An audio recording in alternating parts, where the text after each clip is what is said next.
Hello, my name is Lyndsey Little, and my favorite thing is monsters. Welcome to the Finding Favorites podcast, where we explore your favorite things without using an algorithm. Here's your host, Leah Jones.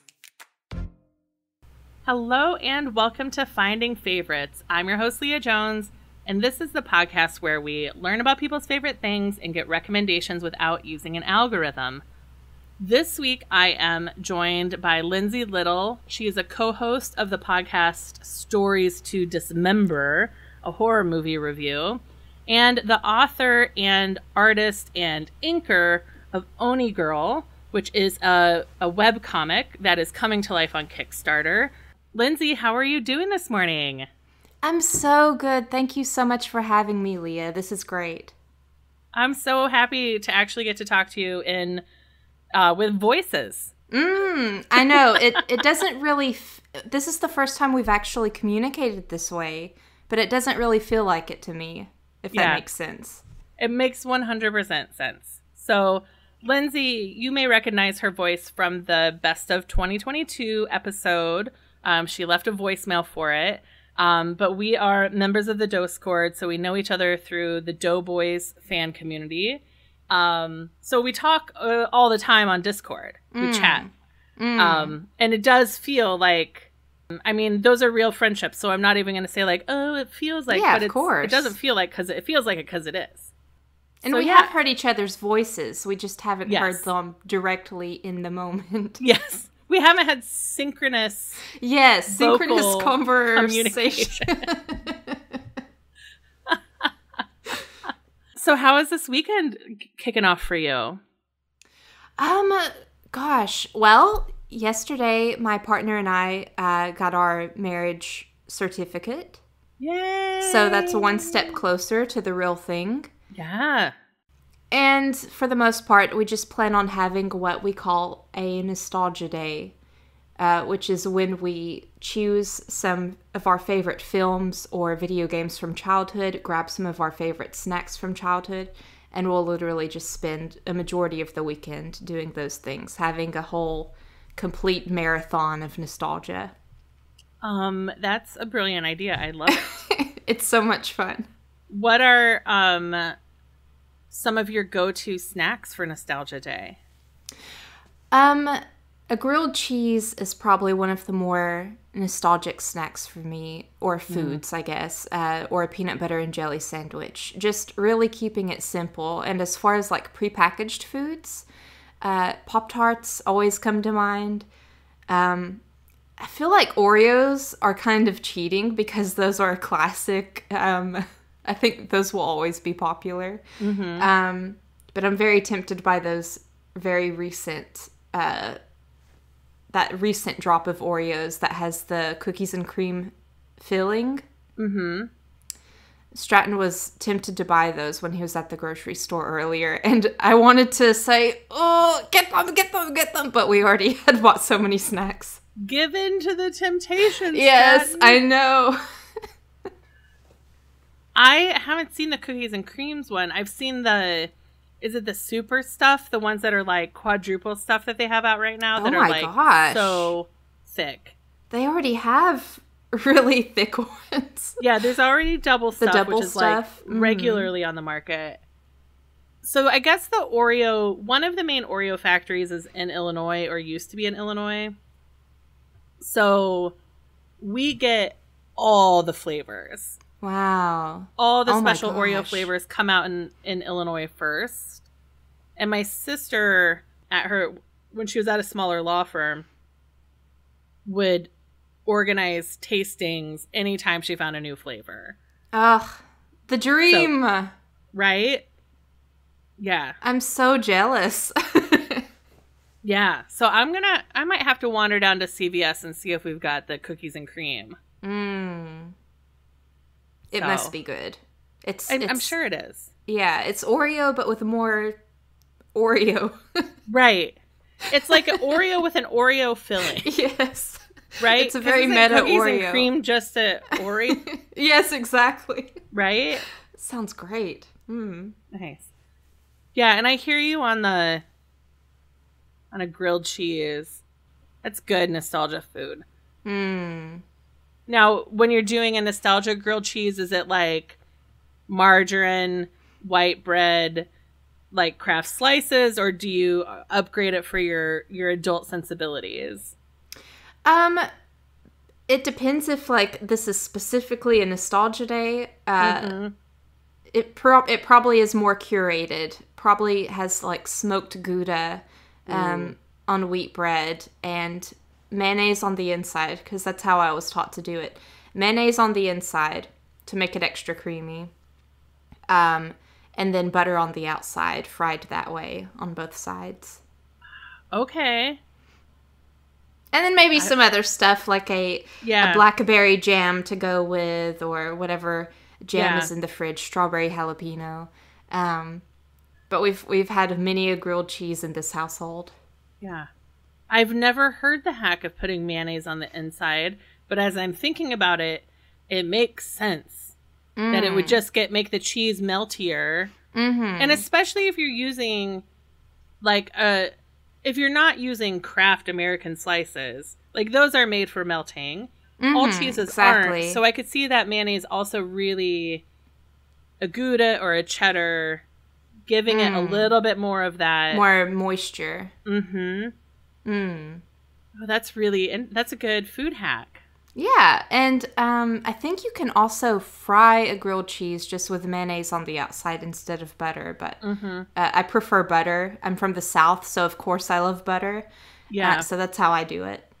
Yeah. I typically use country crock for the outside, but that's because I didn't grow up in a butter household. I grew up in a country crock household, and I buy butter now as an adult, and I appreciate it. But it's not enough of part of my life to keep it outside of the fridge so it's soft enough when I want a grilled cheese. Right? I'm not always like mentally my butter isn't always prepared. Right. That makes total sense. Yeah. So I just revert to the country crock. Well, the country crock is nostalgic for me too. For some reason, I forgot it existed until you said that, but now I'm just hit with a wave of nostalgia. And if you buy country crock, then you've just got like free Tupperware along with your purchase. Yeah. Where's that is keep your green beans? Exactly. Yeah, and then if there's still a little butter in there, and then you throw the vegetables in while there's still a little country crock, and you get a little extra dressing, great. You know the fancy pastas where they finish it in they've got the big Parmesan with like a hole in it, and they like put the whole hot pasta in it. Oh yeah, to get it coated. Yeah. I say I've that never like done that before, but I've done it once. That's like, sexy. Yeah, it was a buffet. That sounds so good. It was a buffet at a holiday party, and it was the risotto station. They finished the risotto by like just dumping your whole serving into a Parmesan wheel. Wow. Yeah. Oh my gosh. For listeners, you can see why our connection is the dough squirt, because so far we've talked about Oreos and grilled cheese and pasta and yes. I love it. So, Lyndsey, you are in addition to planning your wedding, you are also in the middle. You've got 2 weeks left on your Kickstarter for Oni Girl for the first issue. Now this is an issue that you have fully drawn and written, and the goal of this Kickstarter is to ink it, right? To do the color? Yes, to do the color for it, because it is fully written and drawn. And you can also read it already if you wanted to. It's on Webtoon. If you just search ONIGIRL, you would be able to find it there to read it for free. And it's already been published in black and white, but it takes so much time to create even a single page of a comic. I used to work on it while I had a full-time job, so I would spend my evenings working on it, and essentially I would end up working about 70 hours a week with the addition of my comic. And it just takes so much time to do, so that's why this Kickstarter exists, so that I can color these pages and make Oni Girl be presented the way that I always really wanted it to be. In glorious color. That's literally the title of the Kickstarter. Yes. Is Oni Girl your first comic character? It kind of is. When I was a kid, I used to write little comics. But they were little hobbies that I had. I never really stuck with anything. And as an artist, I've always, possibly with ADHD, undiagnosed ADHD, I've always had like different projects that I've started and stopped. But this is the only project I've ever had where I've just stuck with it and been totally passionate about. And I could easily just do that for the rest of my life and be happy with it because I enjoy it so much. And it's a comic that is so deeply a part of myself. There's just so many elements in it that draw from my own life and my own experiences that are just so very raw and personal that it just really means so much to me. So on the Kickstarter, you talk about how you first concepted Oni Girl in 2015, but 2021 is when you started publishing the project. How many issues are out on Webtoon so far? So currently it's up to chapter 4. Okay. You can read 4 chapters on Webtoon. And essentially that's also about the equivalent of 4 comic issues. Like the little single floppies. But I already have so much of it written out in my head for future issues. Nice. So there will be a conclusion at some point. It just is a matter of when I can do that. Yes. So we either need... We need people to come and fund this Kickstarter. Yes. You are about halfway there. Oh, you're like literally like $12 short of being halfway there. I wish I'd seen that. So you're like 50.01% of the way through your goal. The goal is $3,000, which as far as Kickstarter goes is a very reasonable project goal. Like, you know, some people come on and they're like, it's $1 million or it's 500,000. And the goal is so that you can be paid to be an artist, right? Yeah, the goal it really is. Because at the moment I work as a freelance illustrator, and I do all kinds of things. I work on card games. I've illustrated a lot of card games. I've done some comic work for other people. But to be able to create my own work, it literally does take so much time. And the only way I'm able to create that work is if I have the time and money to work on it. And I know that there is an audience for it. I have 6,000 readers on Webtoon. But Webtoon is a free platform. So it's really a matter of, do people want to see this project to fruition enough that they care to support it or to share it amongst other people that they know who might appreciate it? So I hope so.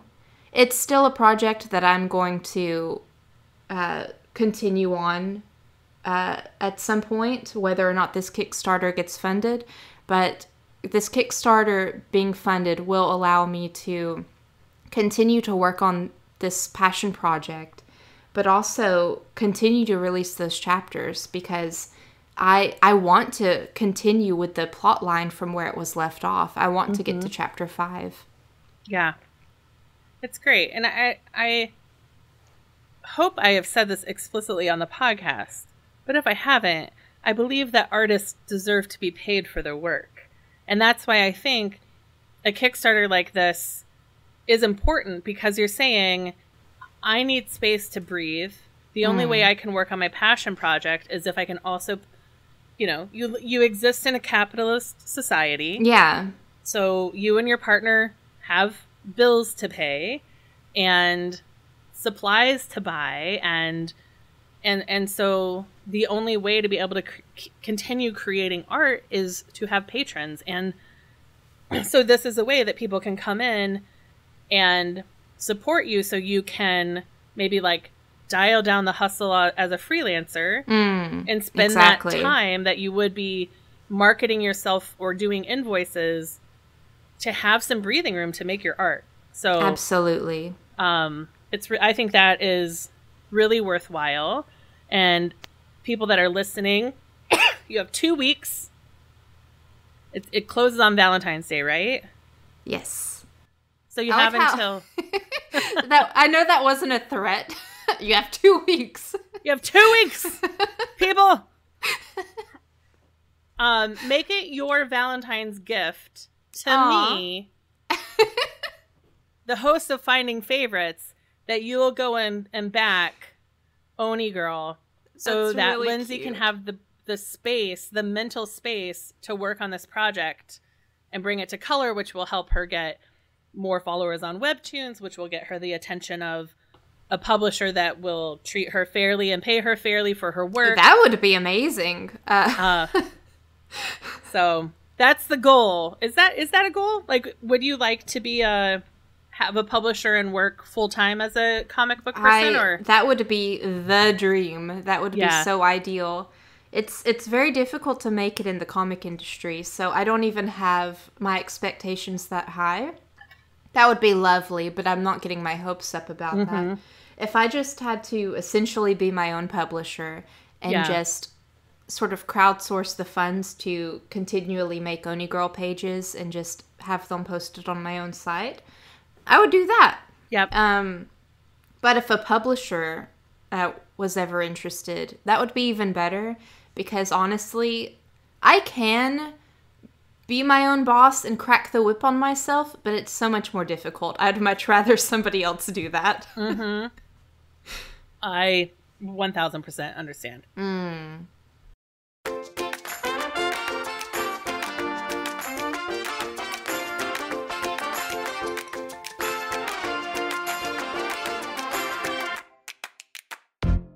So, Lyndsey, I know we could talk Oni Girl for the full hour, but we're also here to talk about monsters?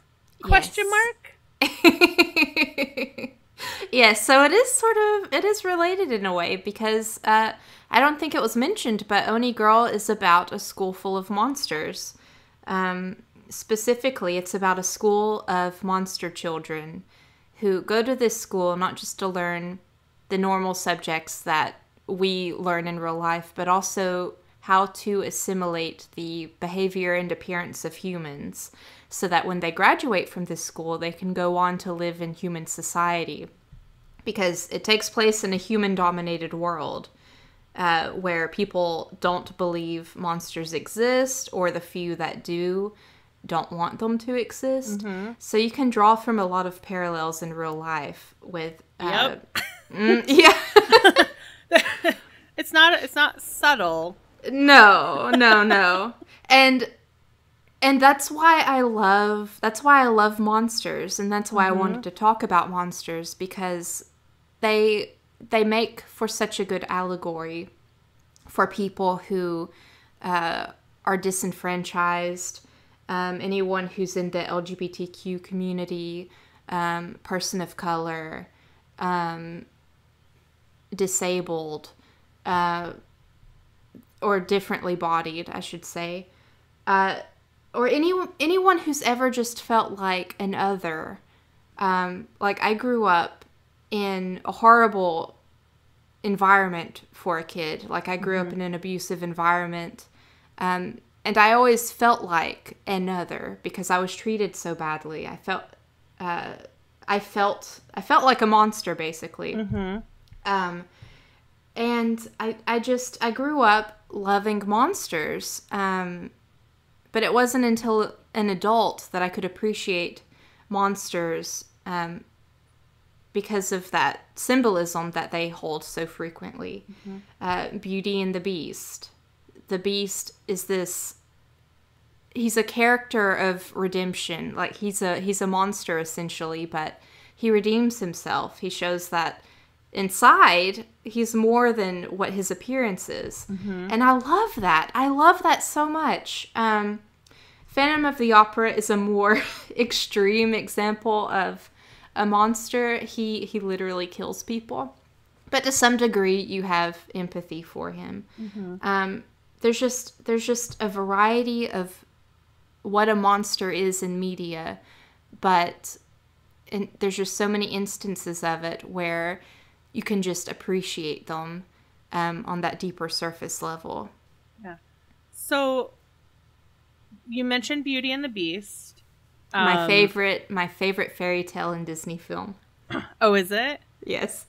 Was the Beast, when you think of like My First Monster, is it the Beast or is it Monsters Inc. or Frankenstein? Who's your origin story monster? The Teenage Mutant Ninja Turtles. Are they monsters? In my heart, I consider them sort of like monsters. They're not monsters in the traditional sense, but they're still an other, because they do their best to fight crime, but they still have to live in the sewers away from people. They can't reveal themselves to people. So there is that desire to do good, but knowing that they're an other.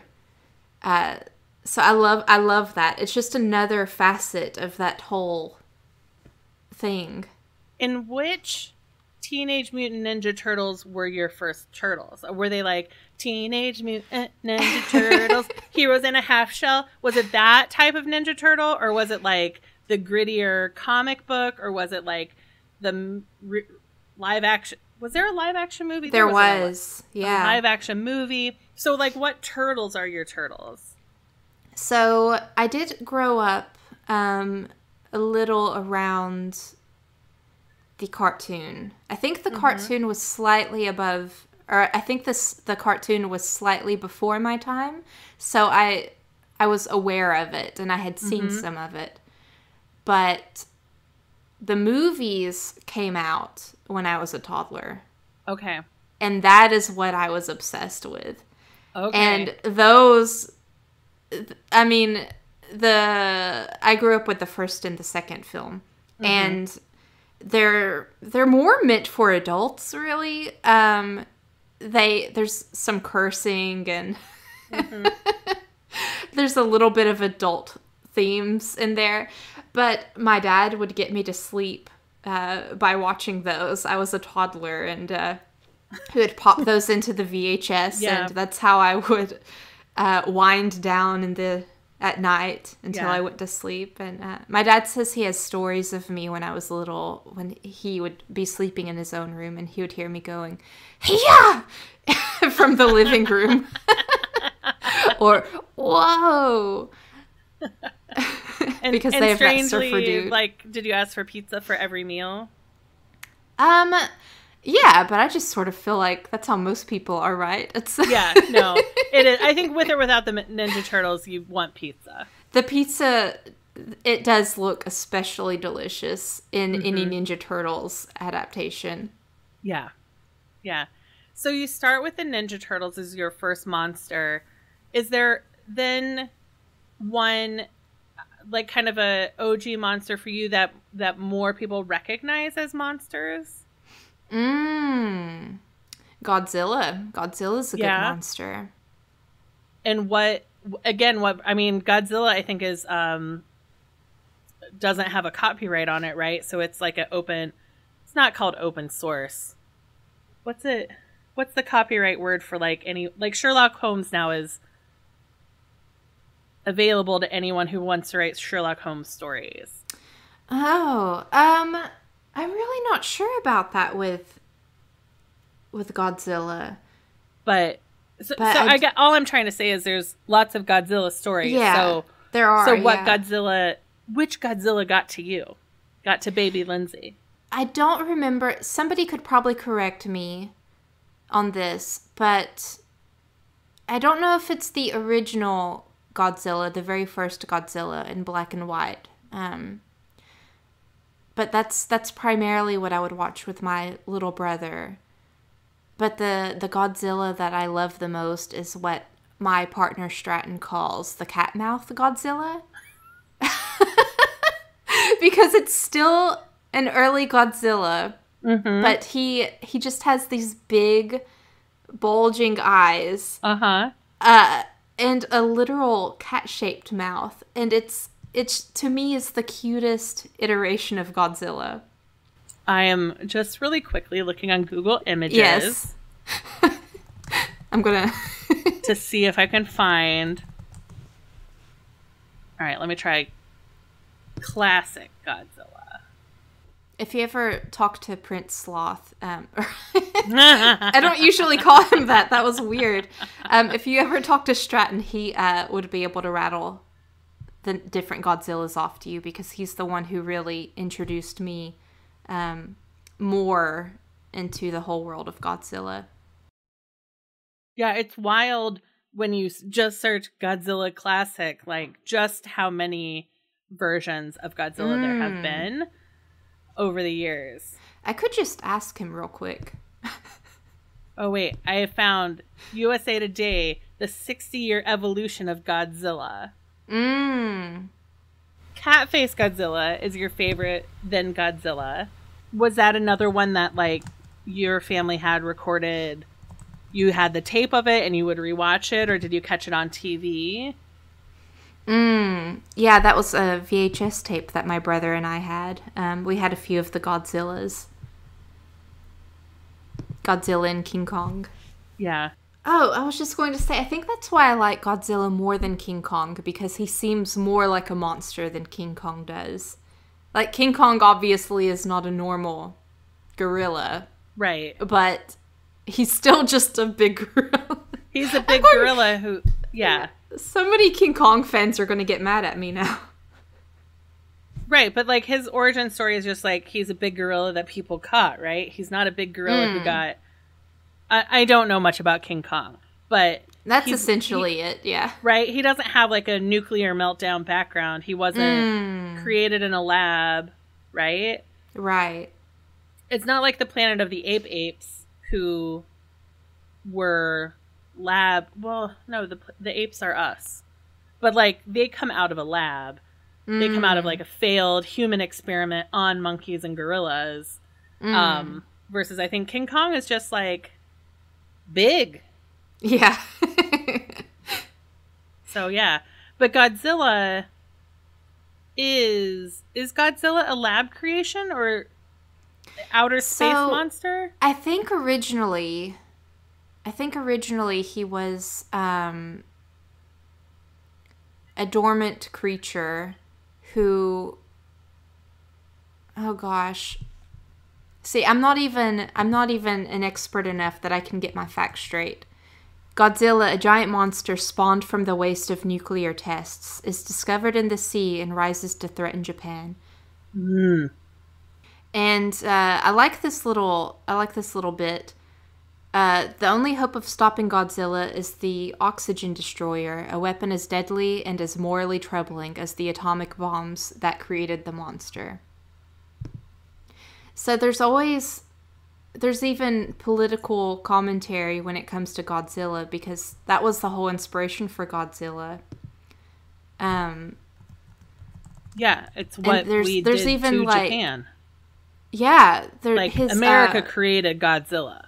America, by releasing the nuclear bombs. I know it's not... Exactly. It's a nuclear and that's waste. Why, yeah. Absolutely. And that's the whole reason for Godzilla's skin texture, because it's based on the scars that the Hiroshima victims had. There's just so much...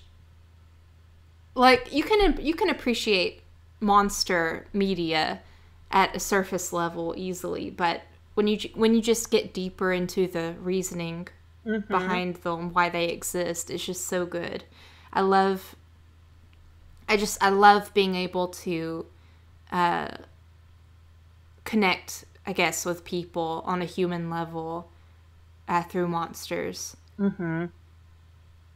That's just my favorite thing. I'm so glad that we're talking about this on this podcast, because I do think that's my favorite thing. Yeah.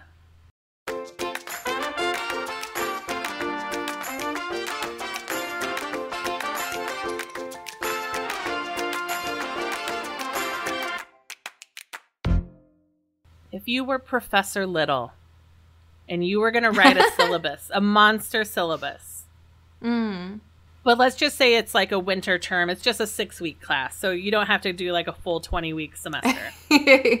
Let's say you were going to do a 6-week class on monsters.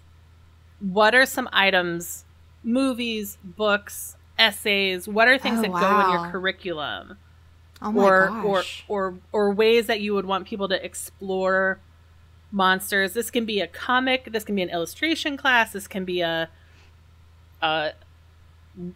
watch and discuss class. It can be whatever you want. But if you had 6 weeks to teach adults about monsters, what are some of the tools, the questions, the activities that you think you would do?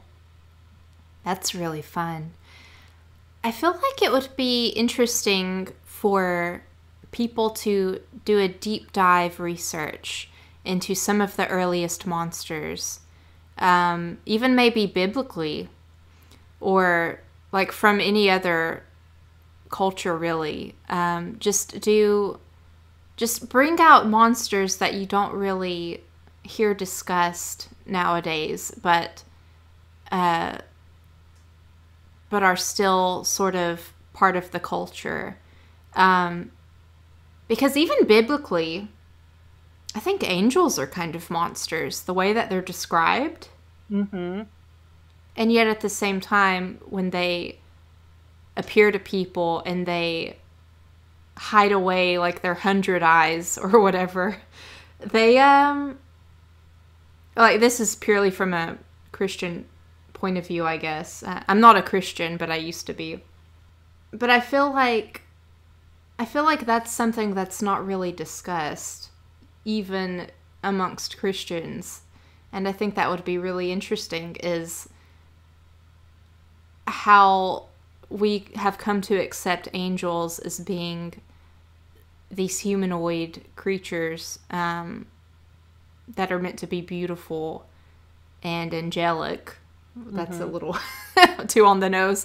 But in reality, they were wild. They had 100 eyes, or they were like shaped like a wheel with 100 eyes and flames, and I don't know, 100 heads. I don't remember it. Yeah, there's been kind of a funny meme. It's not really a meme going around, but this Halloween, I saw a number of costumes. My friends who have, maybe returned to church as adults, but have reconstructed their relationship with Christianity. They're like, oh, well, if you're going to be literal about Leviticus, I'm going to be literal about angels. And a friend who made a costume, she was like, I'm going as what the Bible says an angel is. And so she just had I think she bought a ton of googly eyes. That is amazing. And she was, is it a seraphim? Is that the word? That is it. It's a word. Angel, it's a but word I'm not from sure. the Bible. Seraphim. It is. Okay. And there's and cherubim. Mm-hmm. Seraphim, yes. Oh, but there's 4. And it lines up with Jewish tradition, according to this. Yeah. Well, point being is that there's some wild stuff, not just in the Bible, but in many other ancient religions, with monsters. So it'd be interesting not just to draw from that, but also see how they have evolved over time, how we see them in media, or even newer monsters. What are some new monsters that have been invented? The Teenage Mutant Ninja Turtles is certainly one. Mm-hmm. But maybe there's something in there about mutation, because that's what they are. It's literally in the name. They're mutants. Right.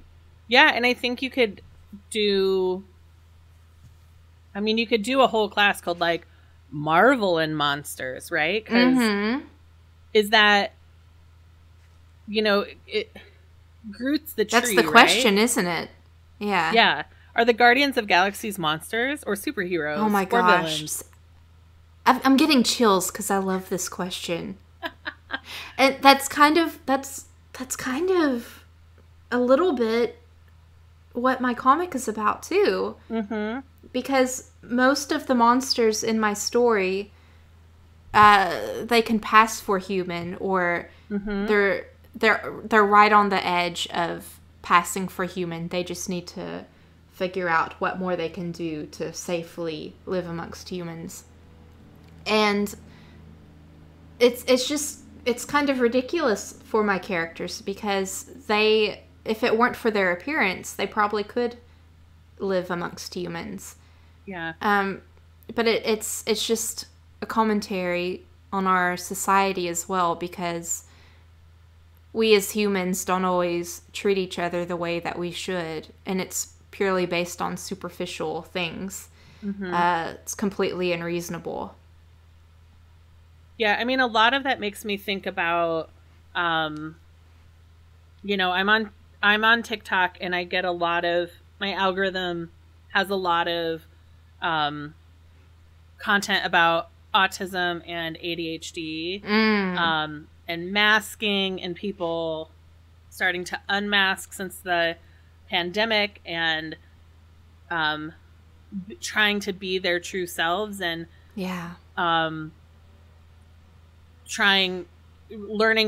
people learning more about stemming, and learning more about what their bodies need to stay regulated, and how so much of the last 20 years of pedagogy, or the last 100 years of pedagogy, have been about forcing children who maybe need a little bit of movement in their life to be still, and to suppress that, and to keep it inside until they're having meltdowns at the end of the day, or when they get home, because they've spent all of their energy trying to keep their autism or ADHD hidden.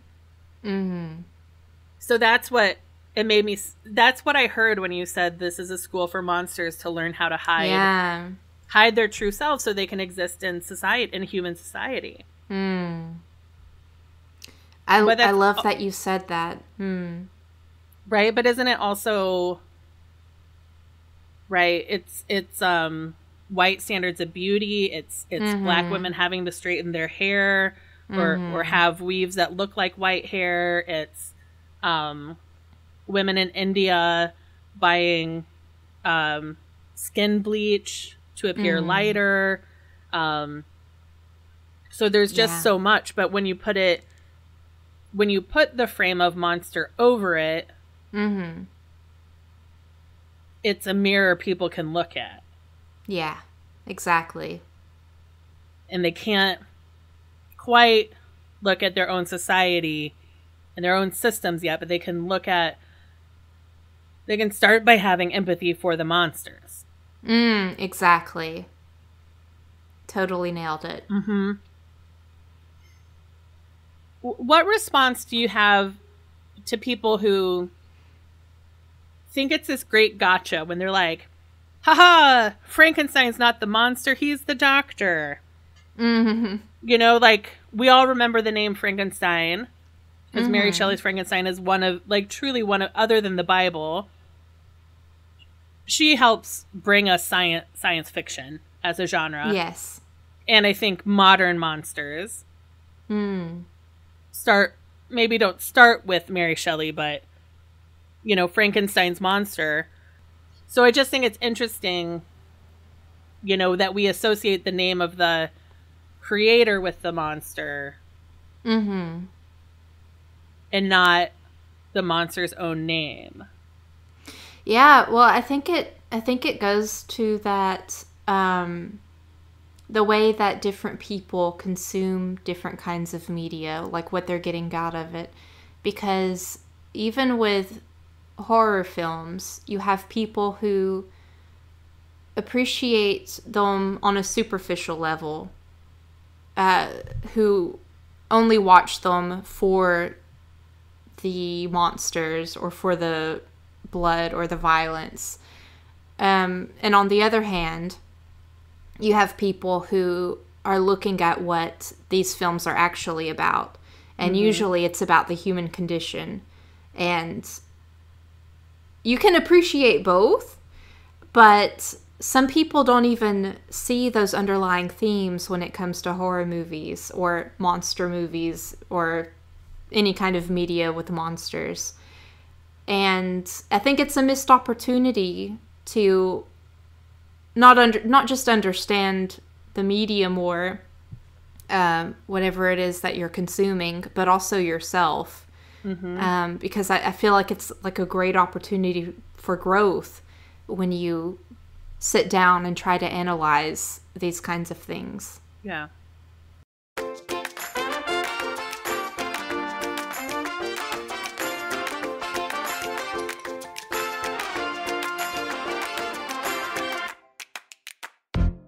So in Oni Girl, the students are all monsters.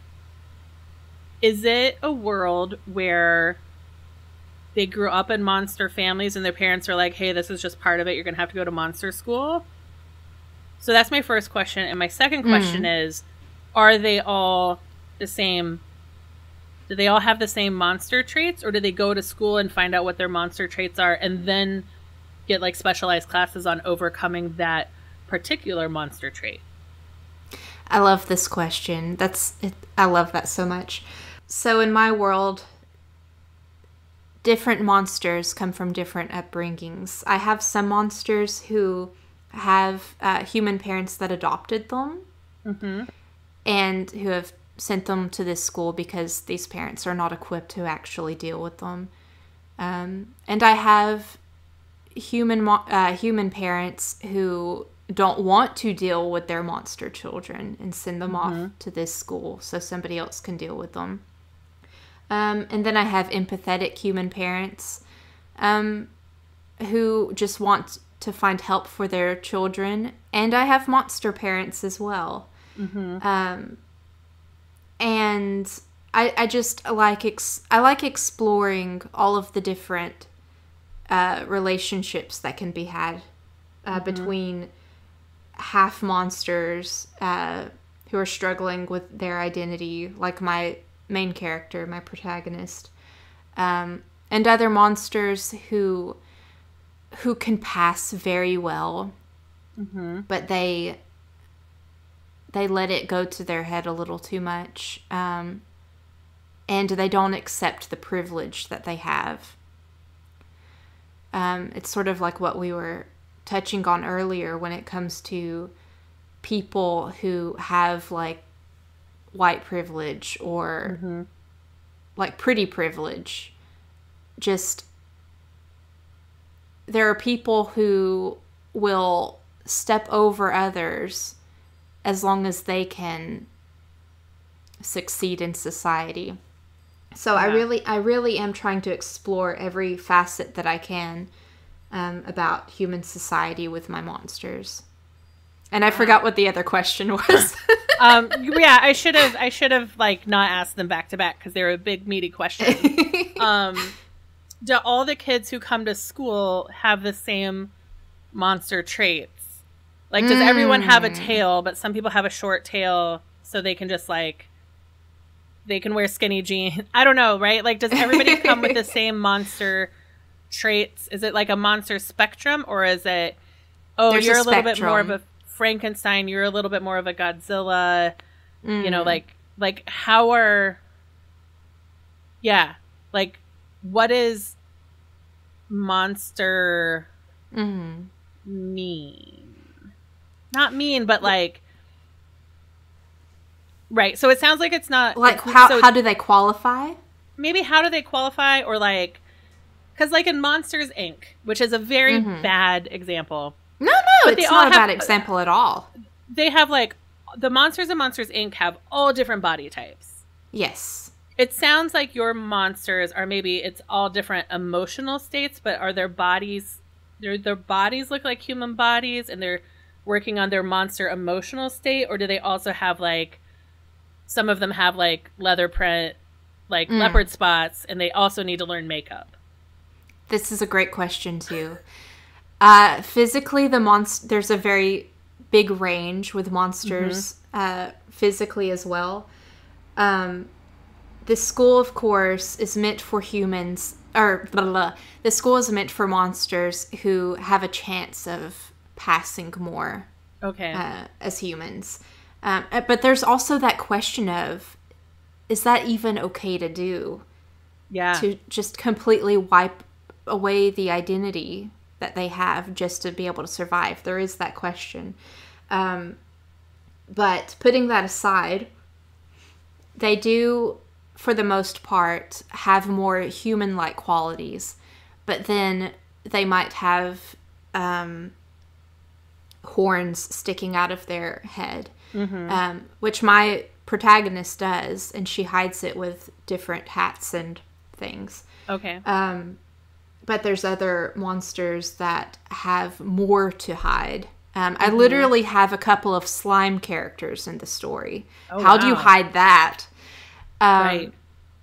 And I did introduce a lizard character, like a humanoid lizard type character. Yeah. That is basically like an anthro type character where they literally have the skin, the tail, everything that would point to them being a lizard. But is it a spoil? I explain how a monster of that degree can still live amongst human society. Right. Those are other things that I try to explore in this. Wow. And where's the boarding school? So it's a fictional island. Initially, I had named it Kamishima, but then I learned that that is an actual place, and I didn't want to. I didn't want to appropriate this real place. Yeah. So I renamed it to Yokai Jima, which basically means like Spirit Isle, and that doesn't exist, I don't think. So I think I'm safe. Okay. So that is where the school that is where the school is located, and it's very heavily influenced by Japanese culture, and just the appearance and setting of it is very Japanese. But I don't really want to culturally appropriate from anybody. So the world I'm building is sort of a mishmash of different cultures, and even the monsters. I pull them from different kinds of cultures. I have a Gorgon type character, so you've got Greek mythology in there. I have lots of Japanese monsters, of course, but I even have a monster that I'm trying to insert into my comic at some point that literally draws from the region I grew up in, which was Appalachia in rural Georgia. The Taily Pole is where that originates from, and I'm trying so hard to find a place where I can insert this type of monster just to have a little bit of my own personal nostalgia inserted in there. So yeah, I do try to have a mishmash of monsters from different cultures in my story, but because it's a modern setting and these are monsters that have evolved over time so that they look more human, it's my way of being respectful of all of these different cultures while also making it my own. By saying, well, so much time has passed that these monsters only resemble what they previously were ages ago. So it's like kind of an international boarding school of all Yes. these descendants of different classic monsters Mm-hmm. that were like more identifiable as a, you know, monster. Yes. And over time, Monster Society has put together some of these safeguards where it's like, let's get our kids off to boarding school and help them learn to be more human so they can be more successful than we were. Exactly. Or the human parents who accidentally adopted a monster. There's a lot there. There's a lot there. Yeah. Yeah. Wow. There's so much that to play with in this. There's so much to talk about. Yeah. Do they have movie nights? Like, do you imagine that they watch monster movies, or do they watch like fairy tales? And what do they do on their student movie nights? What do you think movies do they watch? I haven't explored that a whole lot, but I will say the very first chapter of my comic does have repeated references to a game that's very popular amongst the students. And it's essentially, it's a reference to Animal Crossing, which is one of my favorite video games. Yep. But it's called Ghost Town. And in this game, you play as a witch. Okay. And you can cast spells and exchange like spell ingredients with other players.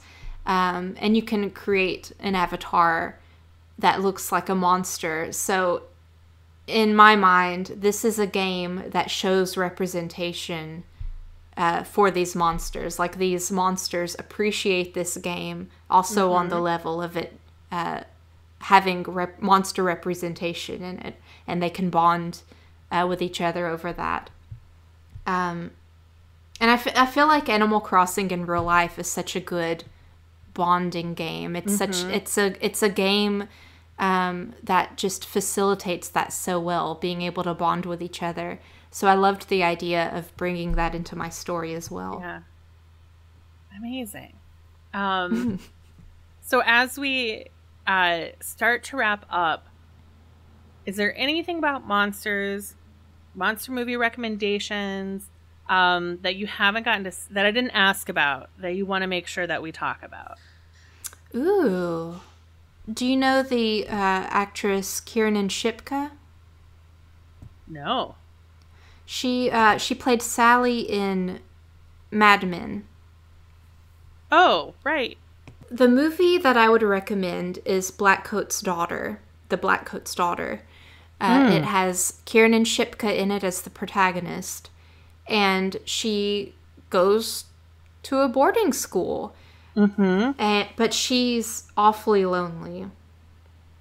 And you could say that there's a monster in the story. I won't get into it too much. But I love the premise of it so much, because it asks the question, how lonely would you have to be able to bond with something evil?